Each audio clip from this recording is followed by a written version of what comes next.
Welcome to Weekly Sports Talk with Ed, episode 16. Got a lot to talk about today. The game one of the WNBA finals took place. I'm going to be ranking the top 10 six-man in the NBA, doing a recap of what happened in WWE this past week, talk about the NFL and some of the schedule problems, how crazy the Seahawks' recent schedule was. Then I got some baseball, hockey stuff that I'm going to cover. That's pretty much everything. But to get started, talk about the game one of the WNBA finals. The Minnesota Lynx defeated the New York Liberty 95-93 in overtime, and they had a 18-3 run to end the fourth quarter. Wow, that was a great game. Ended up taking a shower in the fourth quarter, so I was watching it on YouTube, so I paused it. And then when I came out, I was able to see the game, pick it up from there. But that was a great game. New York, they got out to a lead early. They were on fire. They were doing their thing. But then, like middle of the third quarter, going into the fourth, that's when the Lynx they started to catch back up and get into it, and they ended up winning the game by 2 points. And Courtney Williams, she finished with 23 points, 5 rebounds, and 5 assists. Kayla McBride had 22 points and 4 assists. Nafisa Collier, she had 21 points, 8 rebounds, and 6 blocks. The Lynx team, they played great as a whole. They shot 50% from the field. They had 8 steals and 9 blocks. So uh they were efficient. They were playing great defense. Just got down early. For the Liberty, Jonquel Jones, she had 24 points, 10 rebounds, and 3 assists. Uh, Lene Phoebus, she had 17 points, 6 rebounds, and 4 assists. But the Liberty as a team only shot 37.8% from the field.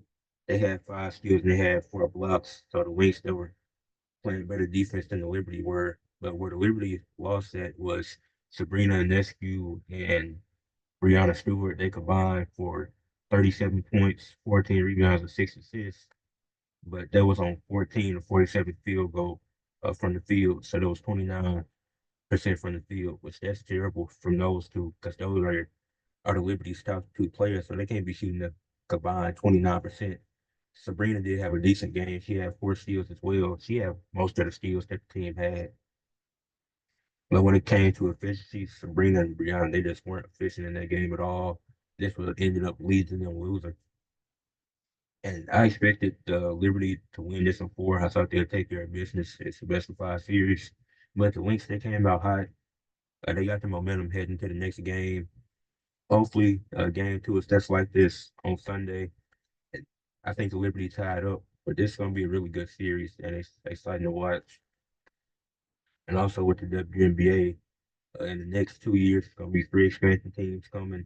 The newest one is going to be the Golden State Valkyries. They're coming in next year. The league is going to expand from 40 games to 44 games, and it's going to be a best of seven finals instead of best of five. So the WNBA making some big moves heading into next year.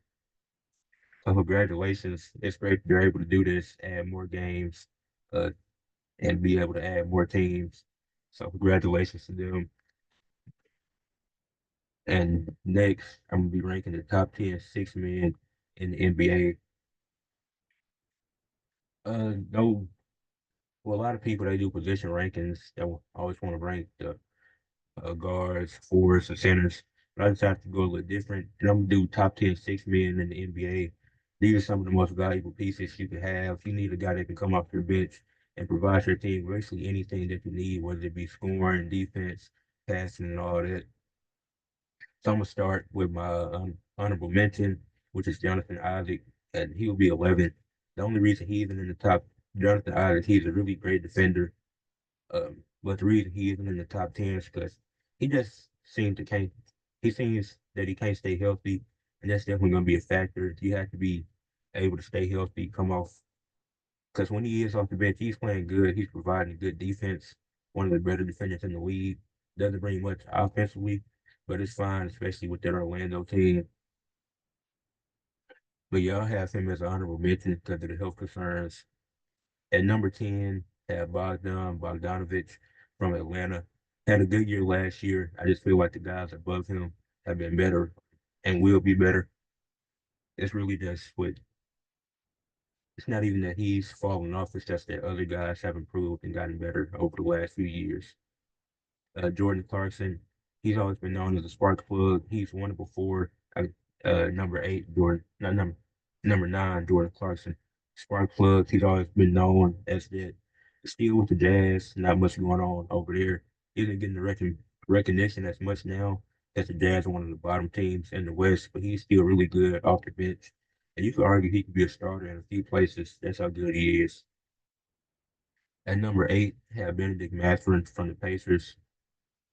What he provides, Benedict Mathurin is a solid piece for the Pacers, but when it comes to what he can provide for the team, he can be replaced. But I do think he's a good player. And being able to be replaced doesn't mean he's a bad player.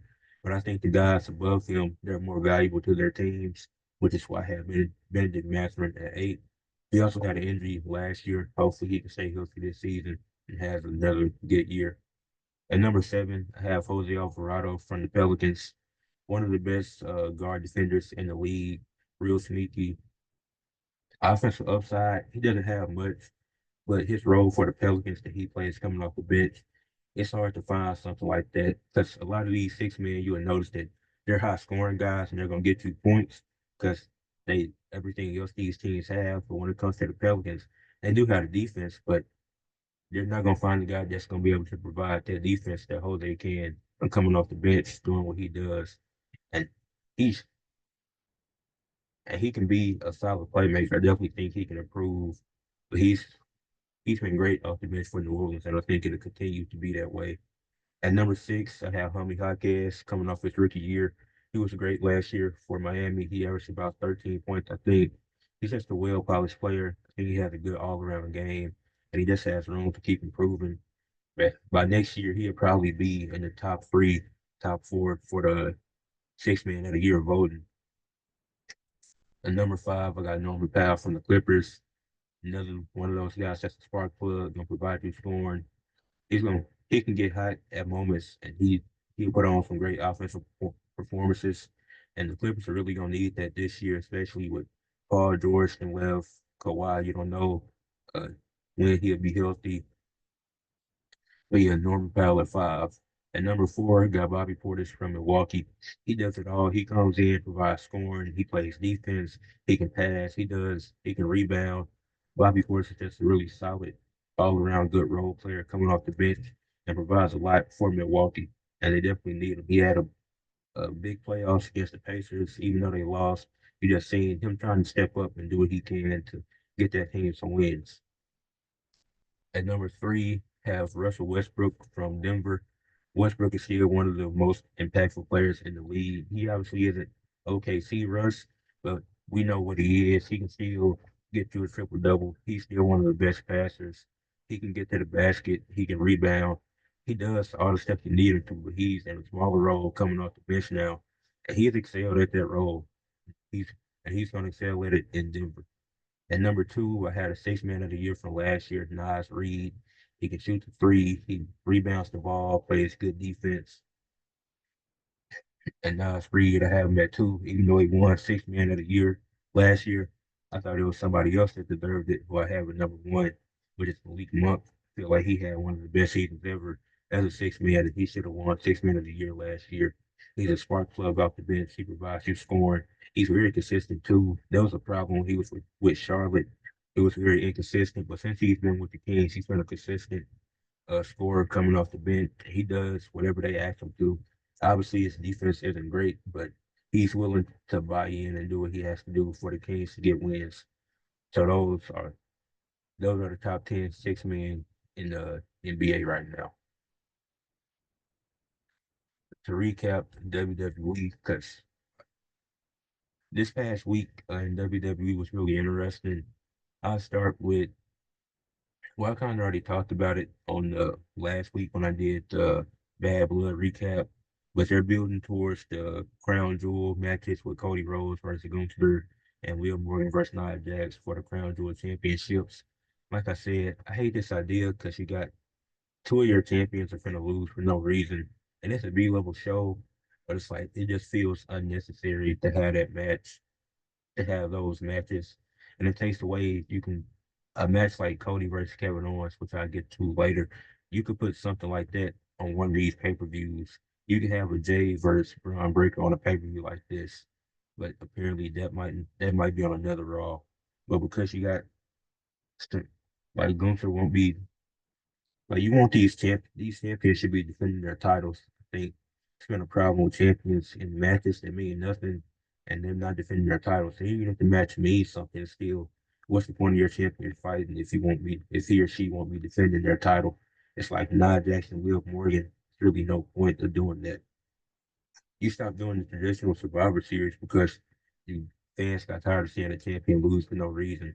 So it's kind of like you're bringing it back with just with Crown Jewel, and it just feels pointless.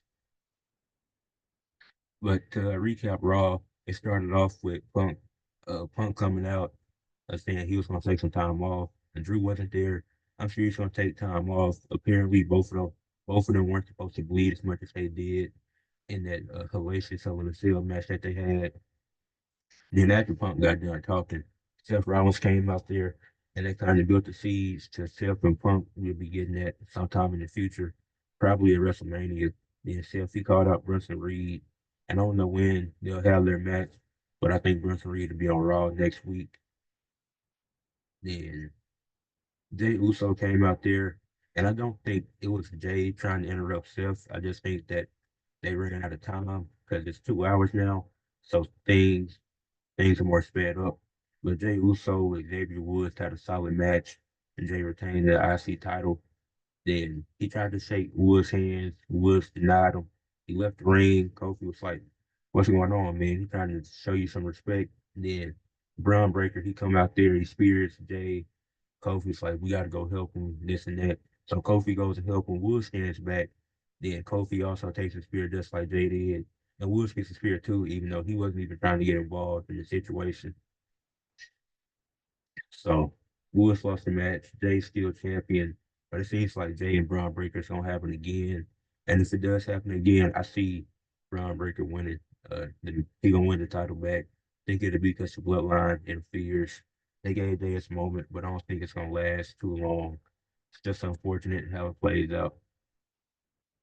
Sheamus defeated Pete Dunne in an old-fashioned Donnybrook match with no hands. Pete Dunne tied Sheamus's hands behind his back, and Sheamus still got the win. It was a really fun match. I wasn't expecting it to be as good as it was, but it was great, and Sheamus got the win.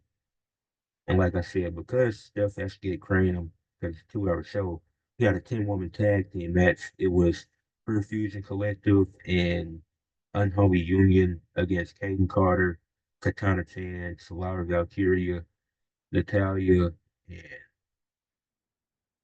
Selena Vega. It was a 10-woman tag team match, and Natalia's team got the win. It was a solid match. Just a lot of bodies in the ring, and that's like something well, I guess saving it to War Games, you had to push it out to November, so that's likely not the War Games match. But that, yeah, that won't be the War Games match because it'll probably involve Rhea and them.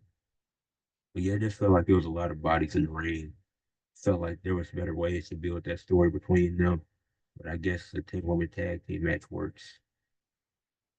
Yeah, the main event overall was Gunther versus Sami Zayn for the World Heavyweight Championship. This was a really good match. It was times where they made you think, oh, Sammy might be able to pull it off.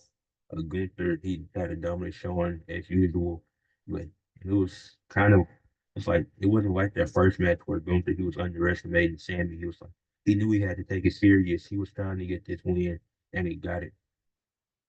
So that's everything to cap off Raw.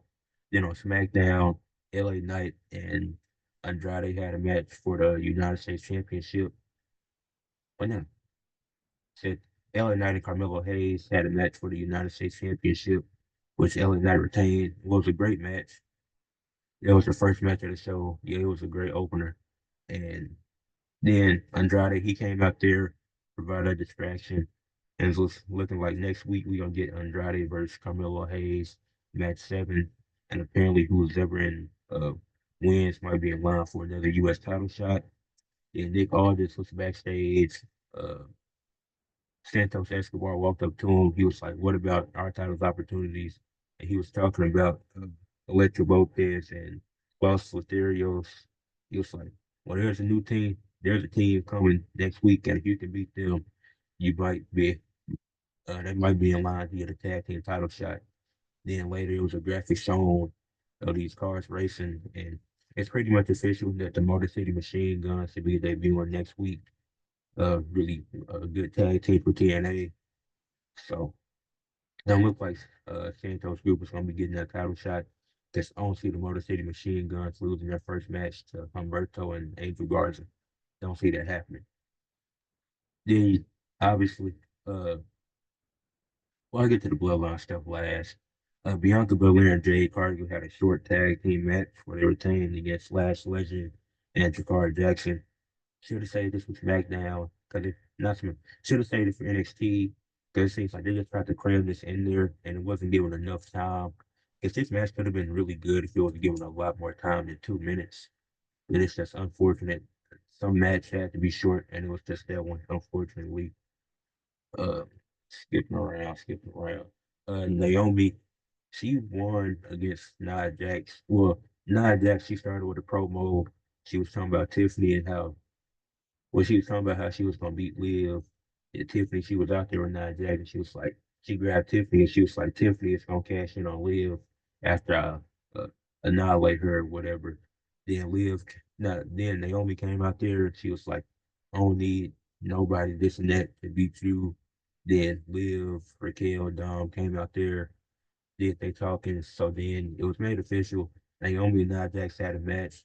Tiffany Stratton, Liv Morgan, Raquel Rodriguez, Dom on the ringside, and those four, they all interfered in the match in different ways. But Naomi was able to pick up the win over the women's champion. So Naomi is probably in line to get a title shot. Even though she didn't win it the match on her own, she still got the pin over Nia Jax, and she could get a title shot pretty soon. So that's good for her. Kevin Owens, to circle back to the Bianca Jade match, Kevin Owens interrupted that tag team match before it could start. Well, before it got started. And he was like, I didn't turn on Cody Rhodes. Cody Rhodes turned his back on me. And what he was saying made a lot of sense because Cody Rhodes decided to team with Roman. And that's who Kevin's been fighting against for 4 years. That's who the whole roster's been fighting against for the last 4 years. So why are you teaming with this guy who's been giving us hell the last 4 years? That doesn't make sense. So it made sense that Kevin Owens, quote unquote, turned on Cody Rhodes. And then Cody came out there trying to get to Kevin Owens because he had been fined and suspended. He wasn't even supposed to be there. Then Randy came out. He tried to settle things down, and Cody got on his tour bus and left. Later backstage, it was showing Kevin Owens beating up Randy. So it's like Randy trying to talk to him didn't go well because it makes sense because why is Randy trying to justify this? You're teaming with Roman, who put Randy out of action, put multiple other people out of action for a certain period of time. It's like that don't make sense. It's kind of like what Seth said on Raw. It was a cold dance, or what was it? Hell froze over. Yeah, because like that don't really make sense. Obviously, Seth he has some kind of had a problem with it, but then the last thing to cover on SmackDown was the bloodline, the ending to the bloodline match is so repetitive. A Solo beat Jimmy due to bloodline interference. Roman come out there. It's a 2-on-4. They get jumped. But the important part happened at the beginning of the show when Jimmy came out there, happy to be back, did the intro for SmackDown. Then Roman was like, acknowledge him. He was talking about Jimmy. He was like, dude, acknowledge him because this don't happen often. You don't see Roman acknowledging other people often. Then Jimmy was like, they need help because they're outnumbered. And Roman was like, no yeet. So obviously Roman and Jay still have tension. It's not gonna be easy for Roman to want Jay back, and it won't be easy for Jay to come back once they start leading to that. But they're doing it when they eventually do the War Games match. It's gonna be great. Now apparently the Rock isn't available for WrestleMania, which sucks because a Rock Roman Cody triple threat match seemed like what we'd be leading up to, and that would have been really great. Or even Rock versus Roman finally being able to get that, but it keeps getting pushed back. Just sucks that Rock won't be a part of it because it seems like with him coming back, it's what it all lead to. It'll lead to WrestleMania, but apparently it won't. That's unfortunate. But that's it for the WWE talk. Let me know what you thought of what went down this week. And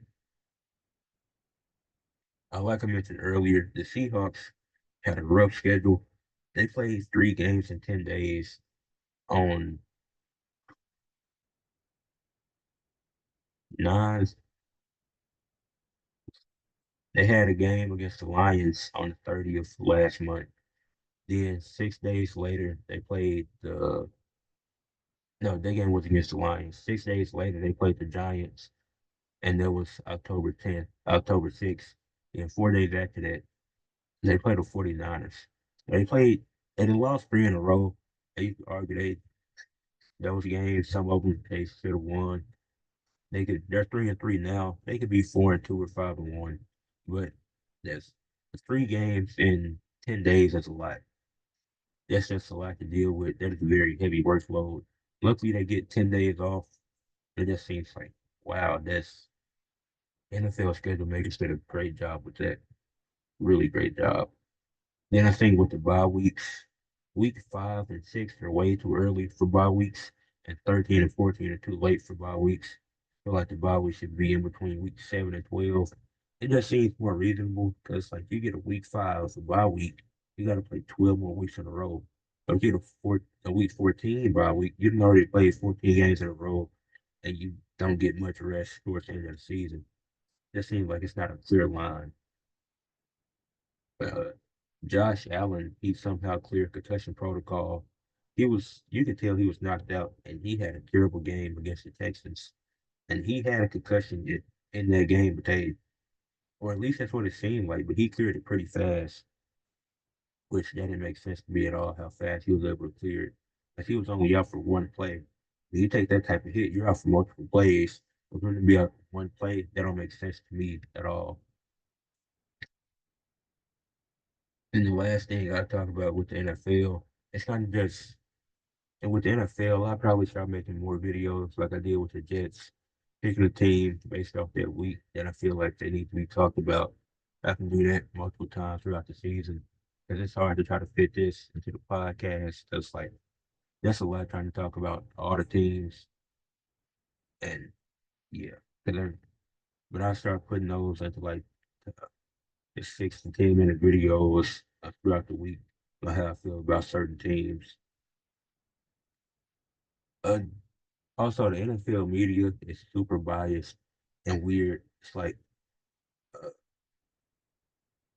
Joe Burrow has been, I will say Joe Burrow has been great.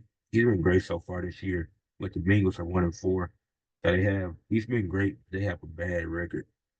Lamar, it still feels like the media hates Lamar for some reason, even though he's been having a great year. And But the main reason I brought up the NFL media is because of the talk with Caleb Williams and Jaden Daniels. Jaden Daniels has been off to a phenomenal start to his career. Nobody's denying that. But to try to compare these guys 5 weeks, 5, 6 weeks into their careers, it's just unfair. It's like like people were talking about Caleb Williams, like, is he the answer? Is he this and that? The facility, they brought up his record in his last 10 games dating back to college like 2 weeks ago. That don't make sense. Why are you combining college and NFL? Seems like Caleb Williams, he just had his best game in his career so far against the Panthers, and he's going to continue to get better. Even if Jaden Daniels is the better player at the end of their careers, it's fine. I think Caleb Williams is going to have just as good as a career. But I say these guys, they don't have time to do much. Then you got guys like Trevor Lawrence who aren't playing up to par, but they aren't getting the criticism that they should. That doesn't make sense. Sam Darnold's getting all this love, but he hasn't been good at all. The Vikings' success is not based around Sam Darnold. They have the they have one of the best defenses in the league.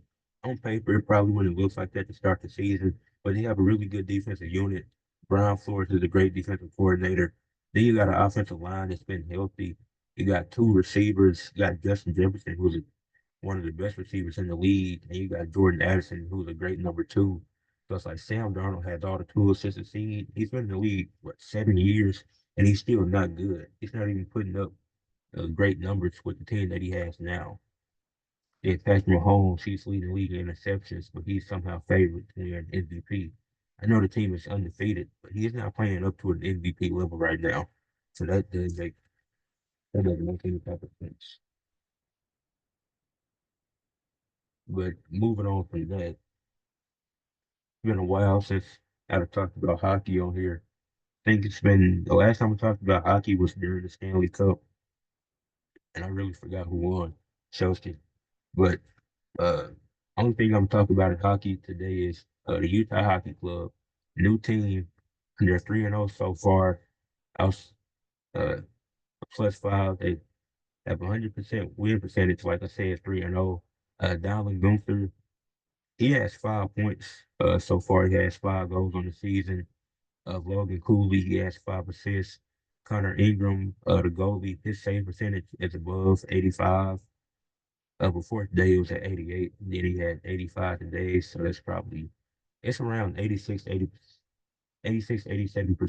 for Connor Ingram save percentage. Their first game, they won 5-2 over the Blackhawks. Took care of that.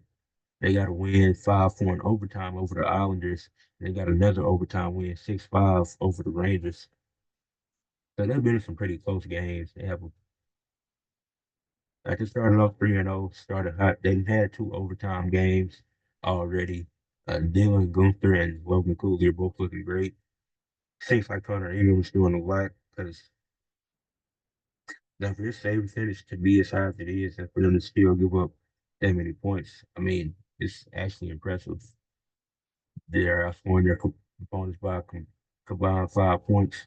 So Utah has the best record in the league so far. Looking pretty solid. I don't know how long they'll keep it up. It's an 82 game season, just like the NBA. And in the coming weeks, I have more to cover on hockey, but been paying attention to them since they're the new team in the NHL. But I have definitely have more to cover on hockey. I actually have more to cover a little bit in a few minutes for another topic I have. But yeah.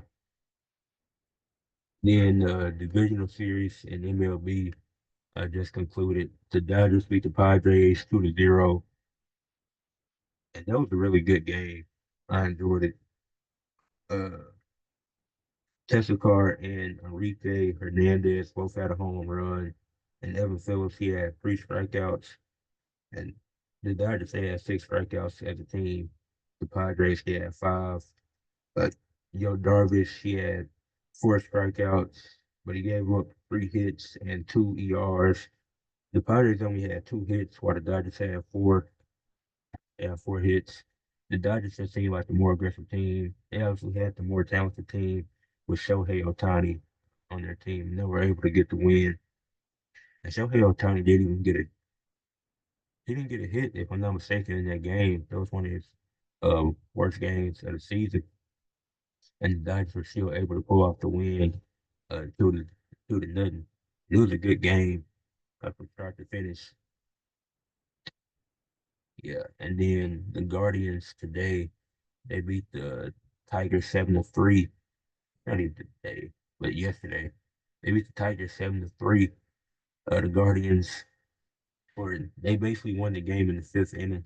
They were down, but they were down 1-0. Then was tied 1-1 after a home. Yeah, it was tied 1-1. But then Lane Thomas had a grand slam.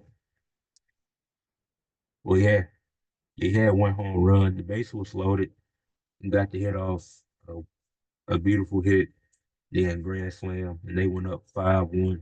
That's basically when they won the game and pulled away because they ended up winning 7-3, and the Tigers just never come back from that. Lane Thomas had 1 run, 2 hits, 5 RBIs, and 1 home run.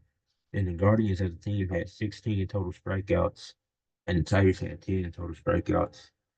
So now we're getting the Mets versus Dodgers and the Guardians versus the Yankees. I think those 2 series are going to be great. Both those games, the second game 5 wasn't as good, but it was definitely electric with the big plays, with the home run. So yeah. Then moving on. Oh, the last major topic is why I was saying hockey will be brought up again. It's emphasizing the importance of regular season. Now, regular season will always matter in professional sports, whether it's NBA, NFL, MLB, NHL. Regular season matters for multiple reasons. Number one, consistency. It shows you how consistent players and teams are. Uh, it shows you a full season, the full NBA season is 82 games. LeBron is averaging 25 points, 80, and maybe LeBron is the best example because he's one of the greatest players of all time. Let's use Jimmy Butler. Jimmy Butler, he's not super consistent. He puts up solid stats. He's all right. Plays like a top 20, top 25 player in the regular season. But when the playoffs start, he steps his game up. And he shows you what he can do. But with him doing that and not playing the level that we know he can in the playoffs in the regular season, it holds the Heat back from being a top seed that they can be. This is why they consistently finish as a 7 or 8 seed in the Eastern Conference. So I think the three main reasons is number one, consistency, shows you how consistent teams and players are. Because you don't just start the season with the playoffs and because anybody can win. At the Hornets can start 5-5 to start the season, and then at the end of the year they can only have 13 wins. I know they didn't have 13 wins last year, but a team like the Pistons they started 1-2, but they finished with 14 wins. So it's like you can't just jump right into the playoffs. I think number two is matchups because in the regular season you're playing every team, or at least with baseball, hockey, and basketball, you're playing every team. So you get to see how you match up with certain teams, and then you're able to make adjustments for the next games and the next games that you play against each other. And I think number three is entertainment. You have to have entertainment to provide your fans with as you lead up to the big moments. Because if you just jump into the playoffs, then there's no build. There's really no excitement. In the NBA, you don't play. These guys are playing 82 games for a reason. You want to be at the top of the conference. You want to be able to make the playoffs because you want to be at least a 6 seed because you don't want to be in the play-in and anywhere spot. But you have to play to get into the playoffs. You want a guaranteed playoff spot. But preferably you want 1 through 3 so you can have better chances at having so you have home court going throughout the playoffs. In the NFL, you play 17 games now. Obviously, you want to win as many games as you can because you want to win your division and you want to get that first round bye. You want to be able to stay home, get an extra week of rest during the playoffs. In the MLB, there's 162 games, and that's a lot. And you can say regular season may not be as important as the other sports, but it's still important in its own right. You're not playing these games for no reason. You got to play to get to a certain. The White Sox were a terrible team. If you just start the season with the playoffs, and the White Sox and I don't remember how they started the season, but they could have started the season 3-0 or something like that. Then we're not really seeing who's the best of the best. You have to play these games to see who's really good and who's really not. With NHL, they also play 82 games like the NBA. Like you got to see who's the best team, who's because I'm pretty sure you got teams like the Canucks, the Blackhawks, so they could start off bad, but there's some of the better teams. Then if they have a slow start, then the season gets over because the playoffs is what starts it. That doesn't make sense. People got to understand the importance of regular season in sports. And I don't think it's been as big of a topic now, but it's definitely been conversations and I've seen it where it's like people feel like the regular season isn't as important because a team like the Lakers, who are a 7 seed, and the Heat are 8 seed and going to run. But that's just because matchups, also injuries, consistency, all that plays a factor into it. It's so much more that people need to consider. So it's like these games are being played for a reason. Regular season is important. And I know I keep saying it, but you got to emphasize it. Play these games for a reason. Got to see how consistent teams are. You see how consistent players are. See how consistent coaches are. Are they able to make adjustments to go into the matchups? What are they going to do if the Celtics lose to the 76ers 100 to 88 in their first game? And the second matchup is Joe Madula. He knows he's going to have to do something different to score more than 88 points and do something to stop Embiid from getting 30 points and holding to 25. And then last of all, entertainment for the fans, because obviously we want to be entertained with sports. And if we say we love sports, that's what we want to be entertained with. So we have to have a regular season to keep us going. It's like these things are year, and it's not like it's year round where it's happening every day, every month. Like there's breaks, and then some of the sports are intertwined and happen during the same time. But that's it for my stance on that. And as y'all know, the last topic is my athletes of the week. Didn't see enough college football. Well, I seen a few games, but I had a lot to do today, so wasn't able to get anything in for the college football. Didn't do enough for NHL because I only watched 2 or 3 games this week. Didn't do none for baseball. Well, actually, I didn't do none for baseball, but I'd say the player of the game fives would be Lane Thomas because he had a really good game. So I just give it to him for athletes of the week from the for the Guardians, Lane Thomas, and I said his stats earlier. For the NFL, I went with Lamar Jackson. He was 26 and 42, 348 passing yards, excuse me, 4 touchdowns, 12 carries, 55 yards, had a 41-38 win over the rival Bengals. A really important win that they needed. A really great game from Lamar. Not too much of. I really wanted to give it, and there was a few candidates for this. Joe Burrow was a candidate as well. He had a spectacular game despite the loss. Uh, Kirk Cousins had 500 yards that Thursday night. He was a candidate. Patrick Surtain with a 100-yard pick six and 3 tackles, if I'm not mistaken. He was definitely a candidate. Those 4 guys I was looking at, it was like, man, came down to a tough decision, but I went with Lamar for this week. For WWE, I went with Naomi. I feel like she had a solid promo coming out there pressing Nia Jax, trying to get that title match. Then I think the match she had was really solid. Even though she had some help, she still got the win. And I went with Naomi for WWE. For the WNBA, went with Nafisa Collier. In 3 games this week, she averaged 3 games this week. She went 2-1 uh, against the Sun. Lost game 4, but was able to close out game 5. Then won game 1 of the finals.